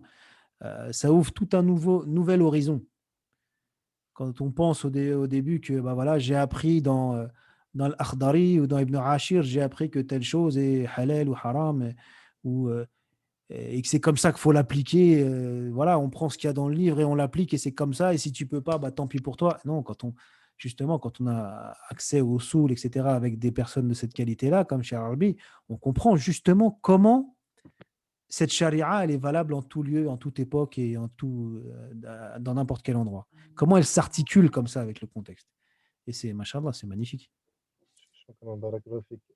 Inch'Allah, on l'invitera peut-être un jour. En tout cas, pour ceux qui ne connaissent pas Cheikh Arabi, c'est un grand savant ici donc en France et il fait partie du Conseil européen de la fatwa. Et d'ailleurs, Cheikh Qaradawi disait de lui, si vous avez une question à poser en Europe, posez-la à Cheikh Al-Arabi. Voilà. Barakallahu fik en tout cas. J'ai enregistré ce moment, Inch'Allah, je vais lui envoyer la vidéo. Du coup, on continue, Inch'Allah, les questions. Questions écrites et puis je prends les questions. Je vais voir ici. Euh, voilà. Je l'ai reçue en privé, celle-là. Salam alaikum, des sœurs de mon entourage rentrent dans le courant des coranistes, notamment une sœur qui avait, masha'Allah, un bon comportement et de la science. J'ai vraiment pas compris. Je sais, c'est Allah qui guide. Je voudrais savoir qu'est-ce qui fait qu'on arrive à ça. Aussi, est-ce qu'il faut éviter d'échanger avec eux? Barakallahu fik, akhi. Bah, qu'est-ce qui fait qu'on en arrive à ça? Vous savez, parfois, il y a des discours, quand on n'a pas une base solide, mais je parle même pas de ilm technique là. Il y a des fondements qui doivent être clairs pour tout musulman. Hein. Et quand on n'a pas cette base-là, vraiment les principes de base, eh bien, il y a certains discours qui peuvent paraître séduisants. Vous voyez ce que je veux dire? Ça peut dire, ah ouais, mais on peut avoir l'impression que ça explique des choses. Et aussi, n'oubliez pas que un discours qui paraît logique n'est pas forcément vrai. Ça s'appelle le sophisme, ça. Hein. Des fois, ils font des liens entre des choses historiques et nous, on a l'impression, ah ouais, c'est un peu comme le complotisme. Vous voyez. Euh, les coranistes, moi, ce que j'ai jamais compris, c'est et alhamdoulilah, j'ai fait un livre où justement je parle de la sunna et je commence par ça. Alors pour ceux qui ne savent pas, peut-être les coranistes, j'aime même pas les appeler coranistes parce que j'aime même pas les affilier, je n'aime pas les affilier au Coran. Mais ils prétendent que on peut pas suivre la sunna, on ne doit pas suivre la sunna elle n'est pas fiable, et donc on se réfère qu'au Coran. Hmm. Mais sauf que en faisant ça, on retombe dans ce que je disais tout à l'heure, on fait dire au Coran ce qu'on veut. Et c'est par la sunna et le Coran, ils se complètent, hein, qu'on va avoir les bonnes interprétations et la bonne compréhension du Coran. Mais ce que je ne comprends pas, moi, c'est que combien de fois dans le Coran, Allah nous dit de suivre le prophète, de le prendre comme exemple. Inna lakum fi rasulillah uswatun hasana, wa qad kana lakum fi rasulillah uswatun hasana. Et il y en a plein d'autres, des versets. Donc, ce que j'avais écrit dans mon livre, c'était ça. C'était donc de deux choses l'une. Soit quand Allah nous dit d'obéir au prophète, le Coran ne s'adresse que à ceux qui ont vu le prophète, soit il ne savait pas, astaghfirullah, Allah ne savait pas que la sunna allait être perdue et donc on ne pourrait plus se référer au prophète. Parce qu'Allah nous dit de se référer à lui. Donc soit le Coran ne s'adresse pas à nous, mais seulement à ceux qui vivaient avec le prophète, soit il nous dit ça, mais il ne savait pas qu'on ne pourrait pas le faire. Et ça, évidemment, ça ne tient pas debout. Et s'ils disent suivre le Coran, on suit tous le Coran. Et évidemment que suivre la sunna, c'est obéir au Coran. Est-ce qu'on ne doit pas leur parler? Ça dépend. S'il y a une personne que l'on connaît et qu'on sait que on peut essayer de la convaincre, mais attention, il ne faudrait pas que ce soit elle qui nous convainc. C'est toujours pareil, hein. C'est comme quand on sauve quelqu'un de la noyade, il faut faire attention à nous-mêmes, être bien accrochés. Sinon, c'est lui qui va nous emmener et on va se noyer tous les deux. Vous voyez ce que je veux dire? Donc, mais si nous, on est clair, on a des connaissances suffisantes et voilà, on sait où on en est à ce niveau-là, et qu'on sait qu'on pourra peut-être, il faut essayer en tout cas de lui faire da'wa pour lui faire comprendre que c'est un mouvement, un égarement total, hein. Ça ne faut pas se faire avoir par le fait qu'il s'affilie au Coran, c'est un égarement total. Allahu a'lam. Shukran. Afwan. On va prendre deux dernières questions, Inch'Allah, et puis on terminera avec les invocations. Wassil, et puis Mohamed, je te prends en dernier, Inch'Allah. Wassil, tu m'entends? Tu voulais Naam, activer ton micro, tafadhal, akhi. vous m'entendez? Oui, moi je. Ah, Wassil, mashallah. On se connaît, non? Salam alaikum, Wa alaykoum Vincent, tu vas salam wa bien? rahmatullah. Alhamdulillah, alhamdulillah. Barakallahu fik pour ton intervention, c'est un réel plaisir et un honneur de t'écouter. Merci beaucoup. C'est l'honneur est pour moi. Arrêtez avec Euh, le shir, alors, l'honneur. franchement, personnellement, je trouve que le sujet que tu as traité, c'est un sujet, à mes yeux, qui est réellement primordial. C'est des discussions plus qu'on a souvent, par exemple, avec Yacine, des problèmes. En fait, pour moi, le problème, c'est la régulation de la prise de parole sur le plan religieux dans les pays occidentaux. Elle est extrêmement compliquée parce que dans les pays musulmans, on va toujours avoir un ministère un ministère de la religion, etc., avec un mufti qui va légiférer ou non certaines positions, certaines paroles et sanctionner ceux qui sortiraient de ces limites-là pour l'intérêt commun des musulmans, etc.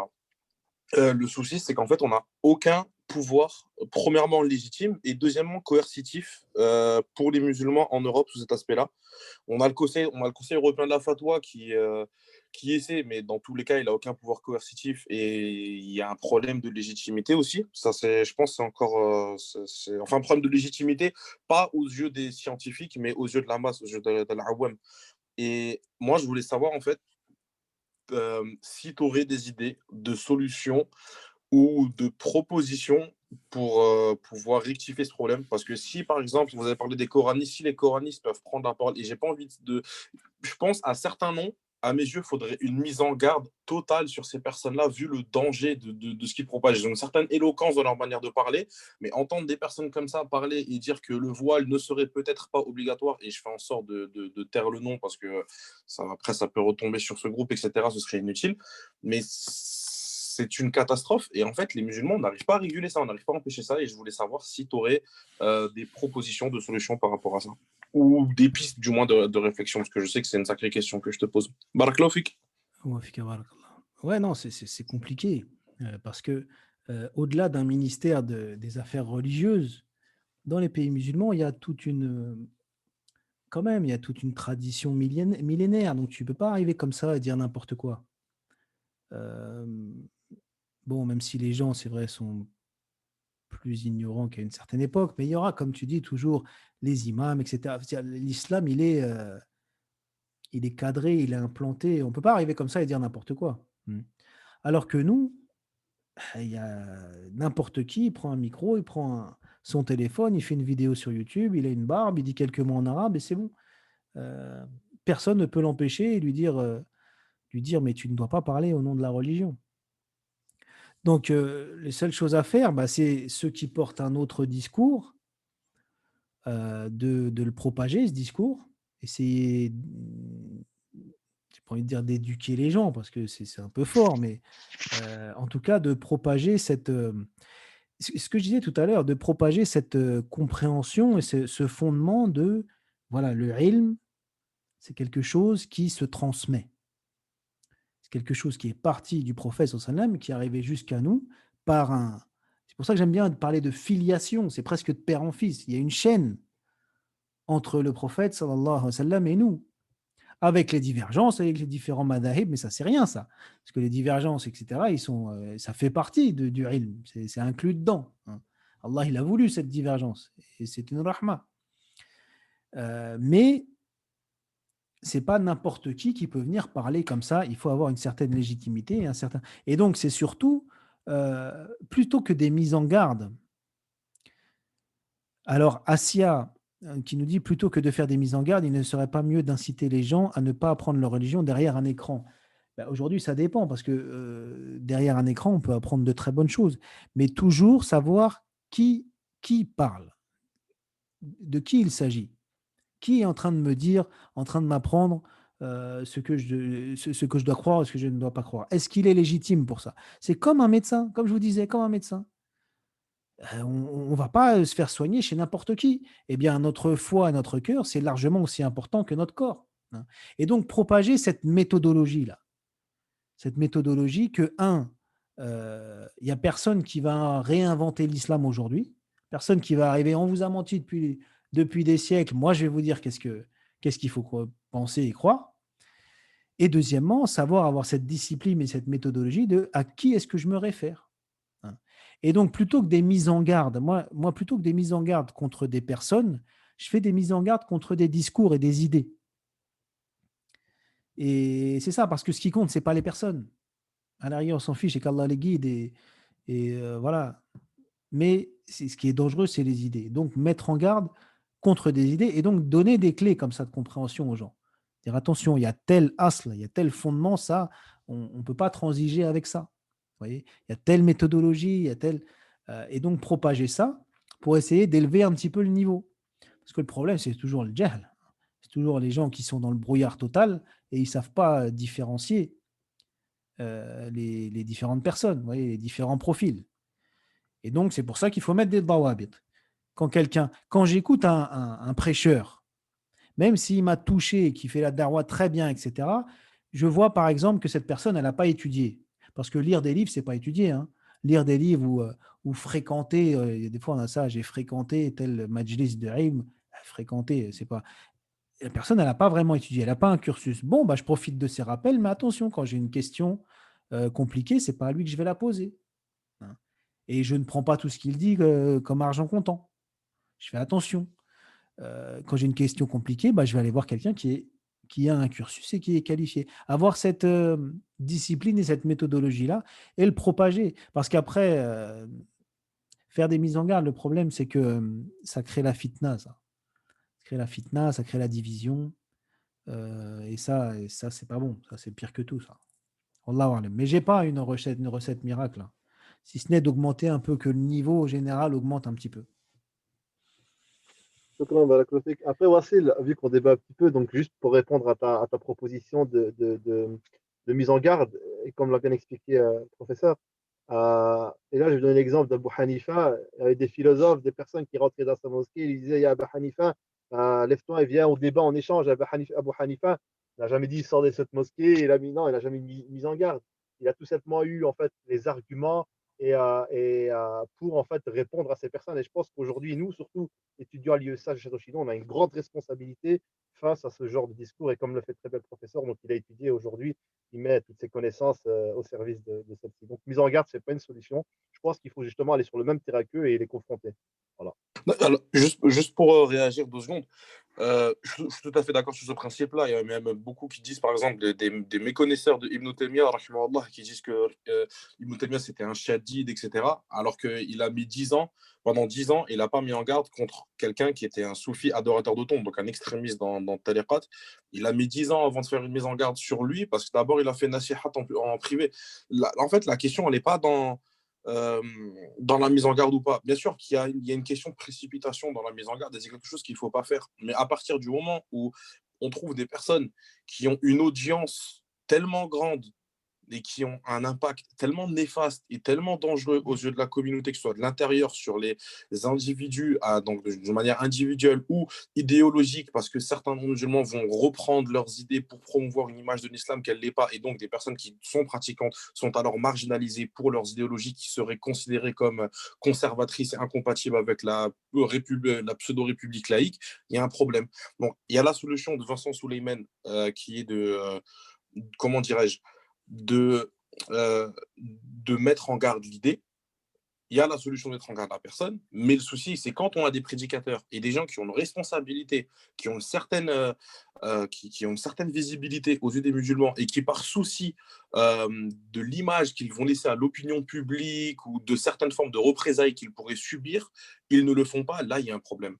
Parce que ça ne me dérange pas qu'on fasse une mise en garde sur une personne ou sur une idée. La question n'est pas là. La question, c'est qu'il faut mettre en garde au bout d'un moment. Il faut faire comprendre aux musulmans que ces choses-là, ce sont des choses qui sont dangereuses. Certes, le frère Vincent Soleiman le fait, mais ce n'est pas tout le monde qui le fait. Et il y avait à l'époque, quand j'écoutais du rap, il y avait un rappeur, il avait dit une phrase, et pour moi, il m'avait vraiment marqué. Il avait dit les musulmans, on est des criminels passifs, on pourrait sauver le monde, mais le sang reste assis. Et c'est un peu ce qui est en train de se passer avec certains prédicateurs actuellement. Ils ont une responsabilité, ils ne l'assument pas, et les musulmans en paient les conséquences. C'était juste ce que je voulais dire. Barakallahu fiko. Shukran. Quelque chose à rajouter, professeur, sur ces interventions? Non, c'est bon. Barakallahu fik, Wassil, shukran. Du coup, on passe à la dernière question, Inch'Allah. Akhi Mohamed, tu peux activer ton micro, Inch'Allah, si tu es encore parmi nous. Non, je pense que. Ouais, c'est bon. Salam alaikum. Wa alaykoum salam. Merci, frère, pour votre intervention qui était très intéressante parce qu'elle permet quand même d'éclairer un petit peu de quoi on parle et de là on parle justement quelle est la problématique. Parce que moi, il me semble que la question des réformismes, c'est une question qui est très, très compliquée aujourd'hui. On ne peut pas parler d'un réformiste dans cette globalisation, dans ce contexte qui devient de plus en plus complexe et complexifié à la fois. Et donc, on est en train d'assister à ce qu'on appelle ulama al-nusus ou ulama al-waqa, c'est-à-dire nous sommes obligés aujourd'hui d'admettre que la question des réformismes, elle se fait par des institutions, mais pas par des personnes isolées. Nous avons besoin donc de personnes qui maîtrisent les sciences des textes, mais nous avons également besoin des fuqaha, donc des autres disciplines, c'est-à-dire des savants qui maîtrisent les autres disciplines physique, des sciences humaines, etc. Et la combinaison et la conjonction et la conjugaison de ces deux volets donc des ulama vont nous permettre justement de revivifier donc la pensée musulmane, c'est-à-dire la créativité musulmane. C'est pour cette raison-là que, à mon sens, quand on évoque la question des réformismes, il faut l'évoquer avec cette méthodologie nouvelle, parce que la globalisation, elle a fait sauter toutes les terminologies, malheureusement, donc, qui relèvent des concepts un petit peu musulmans du Moyen Âge. moi, je ne suis pas d'accord avec vous quand vous dites que le savoir est une filiation, parce que ça peut prêter à une confusion. Nous, on sait pertinemment dans fi ulum al-aqida, donc dans la théologie musulmane, que l'ilm est une sifa min sifatillah, donc c'est un attribut de Dieu, mais par rapport à l'être humain, c'est un apprentissage, c'est une connaissance, c'est un effort.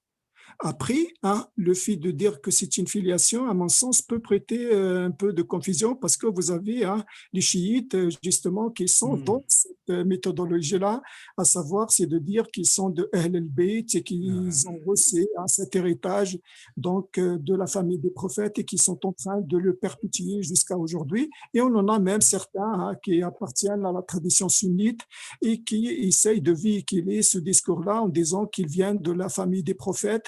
Et par cette définition-là, donc, il se donne une légitimité des savoirs.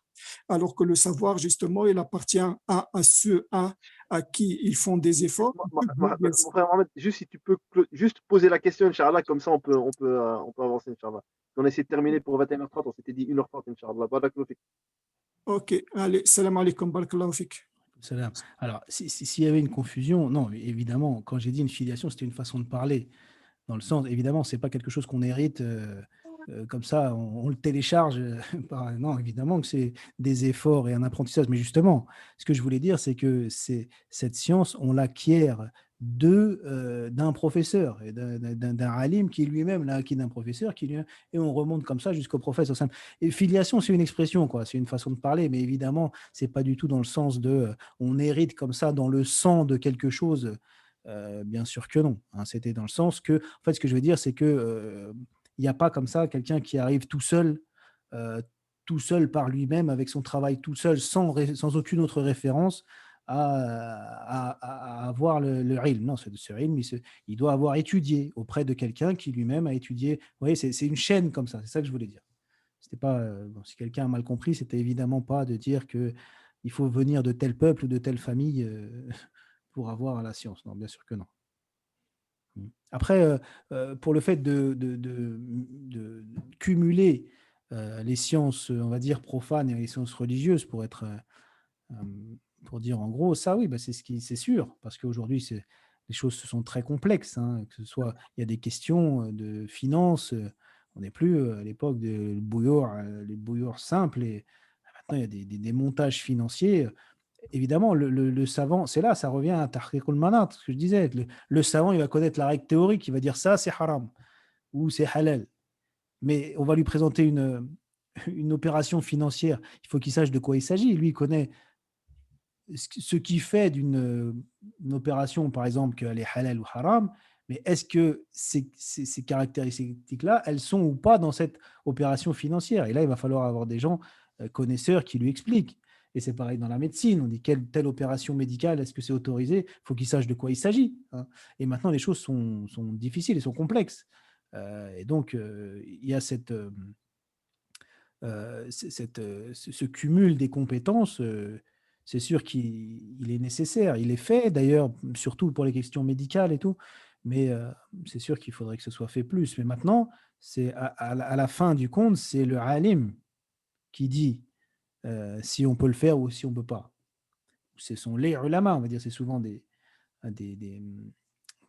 colloques et des groupes de ulama, mais c'est eux qui ont le dernier mot par contre. C'est pas les spécialistes des sciences profanes. Les spécialistes des sciences profanes, ils décrivent de quoi il s'agit, de quoi on parle. Il y a une question sur un sujet, de quoi on parle. Et donc ils vont décrire voilà, cette opération financière, c'est ça, on fait ça. Cette opération médicale, on doit faire ça, on doit faire ça. Et après, c'est le alim qui dit Yajouz ou là Yajouz, pour caricaturer. Pour le ramadan, par exemple, pour le jeûne de ramadan, moi je pense que c'est le médecin qui oui, dit. Oui, voilà, parce que c'est le médecin qui va, le médecin qui va pouvoir dire, enfin, le savant, il va dire, si ça retarde la guérison, si ça rend malade, il n'a pas à jeûner. C'est le médecin qui va pouvoir dire est-ce que ça retarde la guérison ou pas. C'est sûr. C'est ce qu'on appelle l'expert en domaine. C'est ce que dit l'islam. C'est-à-dire l'islam, il nous dit qu'il faut justement suivre celui qui maîtrise bien le sujet dont il parle. Et donc, quand vous prenez par exemple Racine de Sharia, il a fallu attendre 6 siècles pour avoir justement un savant qui vient de l'Andalousie, Châteaubi, et qui ne, ce qui est maqasid, les finalités ultimes de Sharia. Donc, ce que nous avons perdu, c'est cette créativité, quoi. Même si maqasid, c'est un petit peu comme je disais pour les usul. C'est-à-dire qu'avant lui, d'autres utilisaient les maqasid. Et Omar ibn Khattab, regardez les ijtihadat d'Omar ibn Khattab, il utilisait les maqasid et le prophète. Mais après, il a fallu attendre Shatibi pour mettre ça en forme de ilm, quoi. Oui, c'est pareil. C'est-à-dire celui qui nous a mis les cadres, le cadre et le cadre méthodologique qui nous a permis de comprendre les finalités, il a fallu attendre 6 siècles, même si ça a été fait déjà à l'époque des prophètes. On était dans ce qu'on appelle l'implicite, pas l'explicite. Voilà, ouais, exactement, oui, c'est vrai, c'est vrai. Et vous savez, de toute façon, si le monde musulman il est en crise, c'est toujours avant, c'est la crise des idées. C'est là, parce qu'avant les actes, il y a toujours les idées. Et c'est là où la première crise, elle est. Pas se dire, ah ben, on est dans la pauvreté, alors il faut enrichir. Oui, bien sûr, tout ça, c'est important, que l'économie se porte bien et tout ça. Mais tout ça, ce sont les conséquences des idées. Et on a une crise au niveau des idées. Si, mon frère Suleiman, il faut faire comme il a dit l'imam Malik, rahimahullah.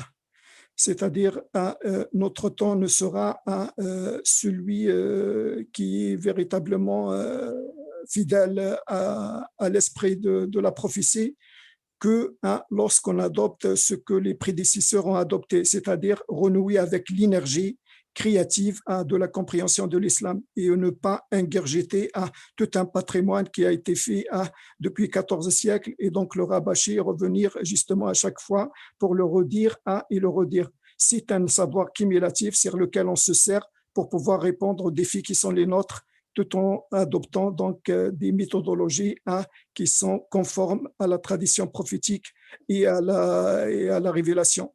Et ça nécessite une connaissance, un savoir et une méthodologie aussi. Ah, bien sûr, bien sûr. Je pense que c'est ce que j'ai dit tout à l'heure aussi. On est d'accord, Inch'Allah. Shukran, barakallahu fikum en tout cas. Encore une fois, merci à toi, cher professeur Suleiman. Merci à vous d'être resté jusqu'à la Votre fin. frère Suleiman, ça suffira. Du coup, subhanallah, avec Mohamed, on avait peut-être invité à Rachid Benzine.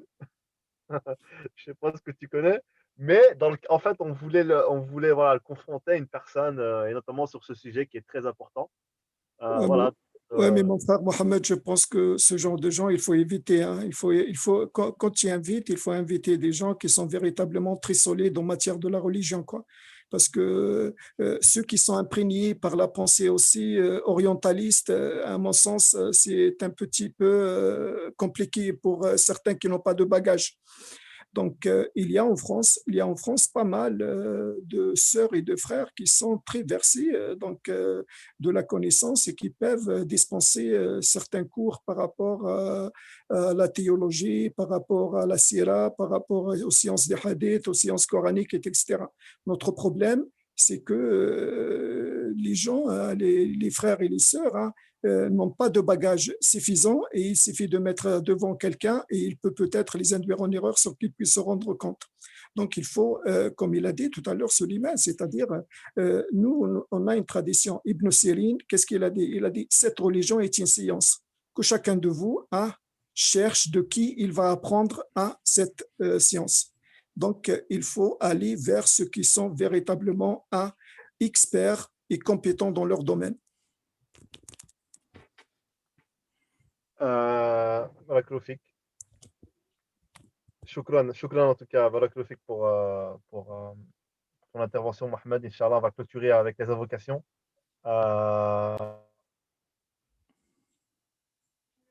Désolé, j'ai coupé mon micro, excusez-moi. Voilà, on va clôturer avec les invocations, Inch'Allah.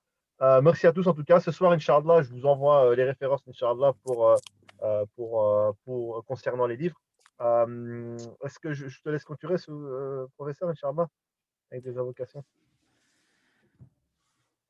اللهم لك الحمد كما ينبغي لجلال وجهك وعظيم سلطانك اللهم لك الحمد كما ينبغي لجلال وجهك وعظيم سلطانك اللهم لك الحمد كما ينبغي لجلال وجهك وعظيم سلطانك اللهم أرنا الحق حقا وارزقنا اتباعه وأرنا الباطل باطلا وارزقنا اجتنابه اللهم آتنا في الدنيا حسنة وفي الآخرة حسنة وقنا عذاب النار اللهم اجعلنا من الذين يتعلمون فيعلمون، يعلمون فيعملون، يعملون فيخلصون، يخلصون فيقبلون. اللهم صل على محمد وعلى آل محمد كما صليت على إبراهيم وعلى آل إبراهيم، وبارك على محمد وعلى آل محمد كما باركت على إبراهيم وعلى آل إبراهيم في العالمين إنك حميد مجيد.